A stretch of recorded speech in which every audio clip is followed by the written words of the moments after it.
ఈరోజు నెల్లూరు జిల్లాకు సంబంధించి ఇక్కడికి వచ్చిన జెడ్పీటీసీలు, ఎంపీపీలు, మున్సిపల్ చైర్పర్సన్లు, డెప్యూటీలు, ఇంకా కాన్స్టిట్యున్సీకి సంబంధించిన ముఖ్యమైన నాయకులు.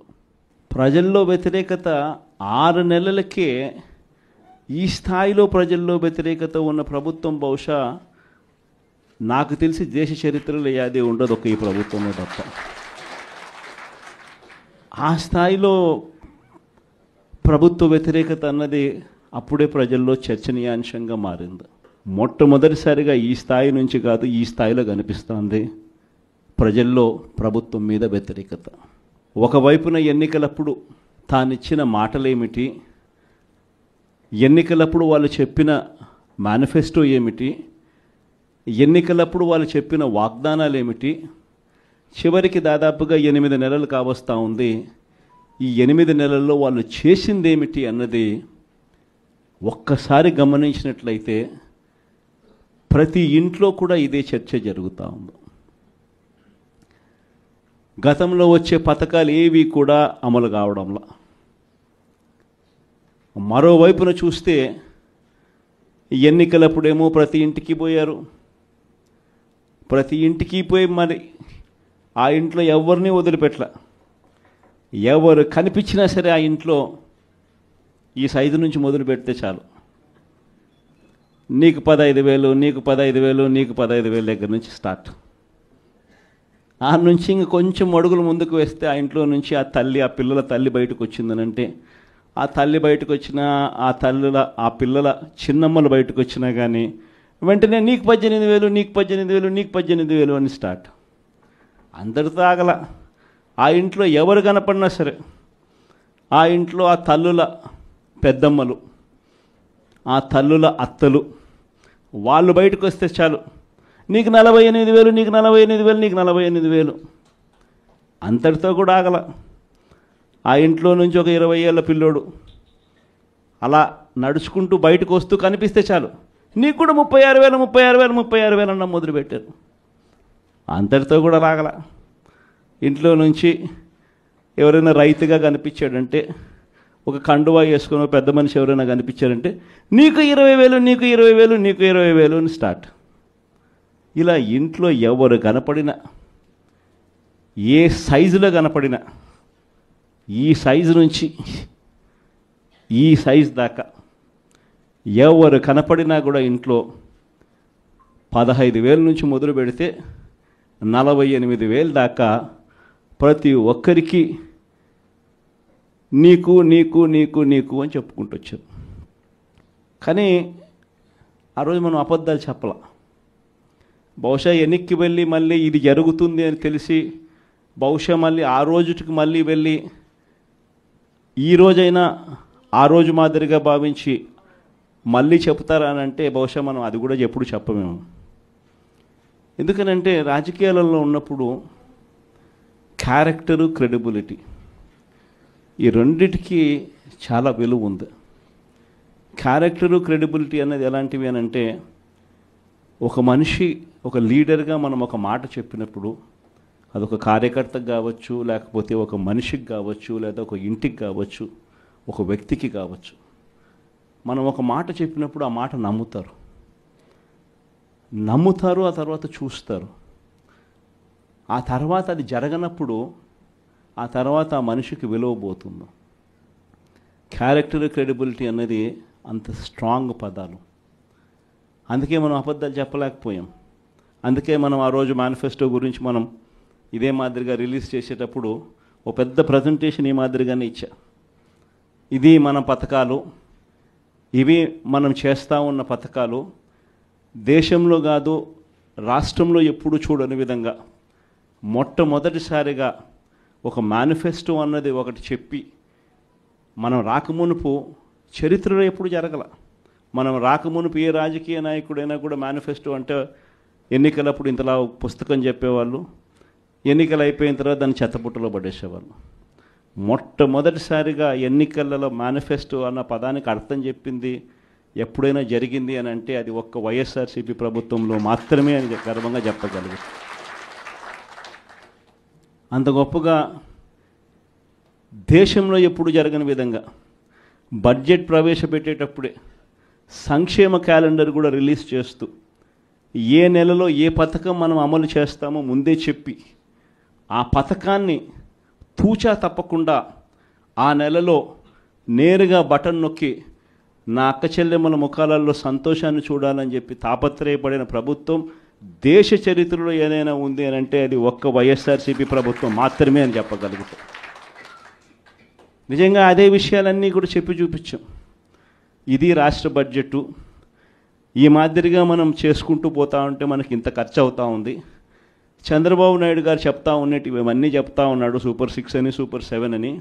ఆయన చెప్పిన పథకాలన్నీ అమలు చేయాలి అని అంటే 1,72,000 కోట్లు కావాలి. ఇది అయ్యే పనులు కాదు, ఆయన చెప్తా ఉండే అబద్ధాలు మోసాలు అని చెప్పి ఇదే మాటలు నేను చెప్పా. ఎన్నికలప్పుడు బహుశా ప్రతి సభలో కూడా ఇదే చెప్పా. చంద్రబాబు నాయుడు నమ్మడము అని అంటే చంద్రముఖిని నిద్ర లేపడమే అని చెప్పా. చంద్రబాబు నాయుడు నమ్మడము అని అంటే పులి నోట్లో తలకాయ పెట్టడమే అని కూడా చెప్పిన. ఆ రోజు నేను అన్న మాటలు, ఆ రోజు సభల్లో నేను అన్న మాటలు ఈరోజు ప్లే చేసి చూస్తే, ఈరోజు ఆ వీడియో క్లిప్పింగ్లన్నీ మళ్ళీ వింటే జగన్ ఎంత కరెక్ట్గా చెప్పినాడబ్బా అని చెప్పి ఈరోజు ఎవరైనా అనుకునే పరిస్థితి. ఈరోజు ప్రతి ఇంట్లో పరిస్థితి ఏమిటి అని అంటే, ఇంతకుముందు మనం పథకాలన్నీ ఇచ్చేటివన్నీ ఇస్తూ ఉంటుంది. ప్రతి నెల ఏదో ఒక పథకం ద్వారా ఏదో ఒక మేలు జరిగించే కార్యక్రమం జరుగుతూ ఉన్నది. జగన్ కన్నప్పుడు కనీసం పలావన్నా పెడతా అన్నాడు. జగన్ పోయాడు, చంద్రబాబు నాయుడు వచ్చాడు, బిర్యానీ పెడతానన్నాడు. చివరికి బిర్యానీ పోయింది, పలావ్ పోయింది, 2 పోయినా ఈ పొద్దు అని చెప్పి ఈరోజు ప్రతి ఇంట్లో కూడా ఈరోజు చర్చనీయాంశంగా మారింది.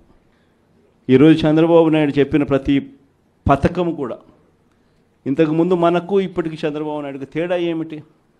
ఇంతకుముందు ఒక 7 నెలల కిందటకు పోయి చూస్తే జగన్ ప్రభుత్వం ఉన్నది, మన ప్రభుత్వం ఉన్నది.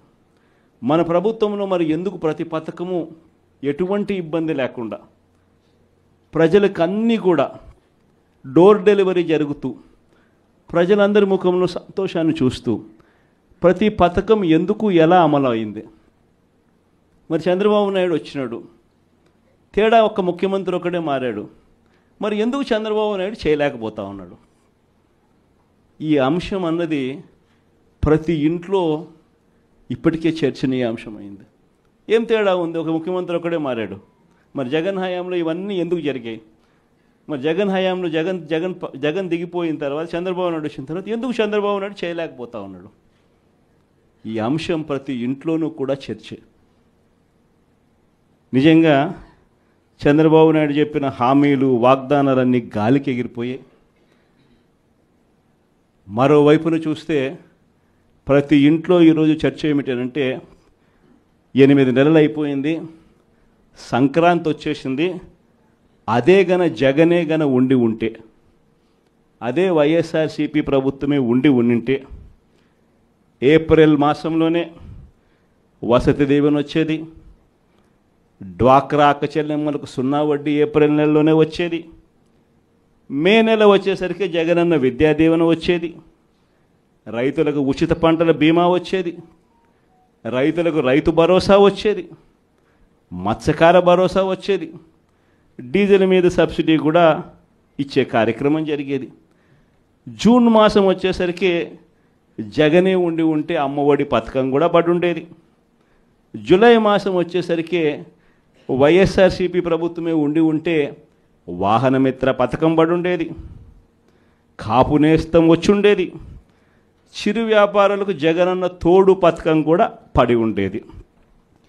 ఆగస్టు మాసం వచ్చేసరికి వైఎస్ఆర్సీపీ ప్రభుత్వమే ఉంటే జగనన్న విద్యా దీవెన వచ్చి ఉండేది, నేతన్న నేస్తం డబ్బులు పడి ఉండేటివి.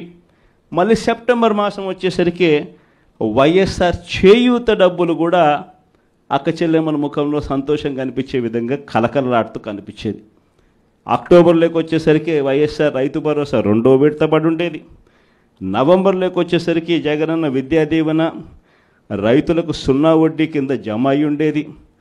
డిసెంబర్లోకి వచ్చేసరికి ఈబీసీ నేస్తం పడి ఉండేది, లా నేస్తం వచ్చి ఉండేది.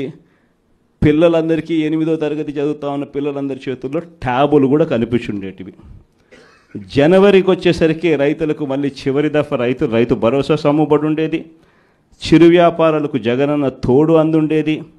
సంక్రాంతి సమయానికల్లా అక్క చెల్లెమ్మలకు ఆసరా కూడా పడి ఉండేది. ఇవన్నీ నేను ఎందుకు చెప్తా ఉన్నానంటే, ఫిబ్రవరిలోకి వచ్చేసరికి విద్యా దీవెన, జగనన్న చేదోడు. ఒకే ఒక చేంజ్.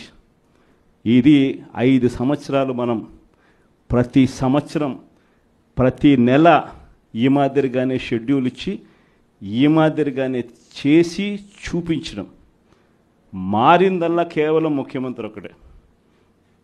ఈరోజు మరి ఎందుకు జరగడంలా ఈ చర్చ ప్రతి ఇంట్లో కూడా ఇప్పటికే స్టార్ట్ అయింది.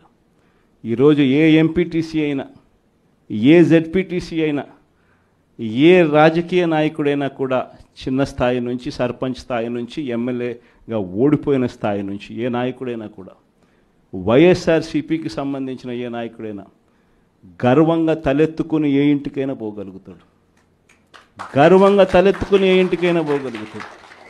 కారణం ఏమిటనంటే, మనం ఏదైతే చెప్పామో అది చేసి చూపించడం. వీళ్ళ మాదిరి మోసం చేయలా, వీళ్ళ మాదిరి అబద్ధాలు చెప్పలా, వీళ్ళ మాదిరి అధికారం కోసం ఏ గడ్డైనా కూడా తినేదానికి సిద్ధంగా మనం లేము అని చెప్పి సంకేతం ఇచ్చినాం. వైఎస్ఆర్సీపీ కార్యకర్తగా కాలర్ ఎగిరేసుకొని ప్రతి ఇంటికి వెళ్ళే ధైర్యం ఒక వైఎస్ఆర్సీపీ కార్యకర్తకు మాత్రమే ఉంది. ఇదే 8 నెలలు అయిపోయింది. తెలుగుదేశం పార్టీ కార్యకర్తలు ఏ ఇంటికి కూడా పోలేని పరిస్థితి, ఏ ఇంటికి వాళ్ళు వెళ్ళే పరిస్థితి, ఏ ధైర్యము వాళ్ళకు లేదు. ఎందుకనంటే ఏ ఇంటికి వాళ్ళు వెళ్ళినా కూడా ఇంత చిన్న పిల్లోడి దగ్గర నుంచి ఇంత పెద్ద వయసులో ఉన్న వాళ్ళు సైతం ప్రతి ఒక్కరూ కూడా ప్రశ్నిస్తారు చంద్రబాబు నాయుడు గారి కార్యకర్తలను. మా 15,000 ఏమైందని చెప్పి చిన్నపిల్లలు అంటారు, మా 18,000 ఏమైందని చెప్పి ఆ తల్లులు అంటారు, మా 48,000 ఏమైందని చెప్పి ఆ అత్తలు పెద్దమ్మలు అంటారు, మా 20,000 ఏమైందని రైతులంతా ఉన్నారు, మా 36,000 ఏమైందని పిల్లలు అంటా ఉన్నారు. ఏ ఒక్కరూ కూడా ప్రశ్నించేదానికి రెడీగా ఉన్న పరిస్థితిలో వీళ్ళు పోలేని పరిస్థితిలో కనిపిస్తూ ఉంది. ఒకవైపున ఇవన్నీ కనిపిస్తూ ఉన్నాయి.